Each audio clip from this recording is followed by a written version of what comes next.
Ang hirap humanap ng tao na handa kang mahalin ng tapat at totoo. Isang tao na ituturing mong pahinga. Taong makakasama mo hanggang dulo.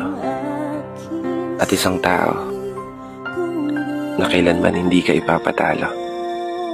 Kaya kung sakaling nasa iyo na, huwag mo nang pakawalan. Huwag mo nang sayangin. Dahil di mo alam kung gaano karaming tao ang nananalangin na sana magkaroon din sila ng isang tao na gaya ng meron ka. Isang tao na palaging nagpapadama kung gaano ka kahalaga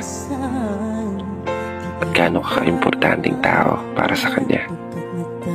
At kung gaano siya kasigurado sa nararamdaman niya para sa'yo. Dun pa lang panalo ka na.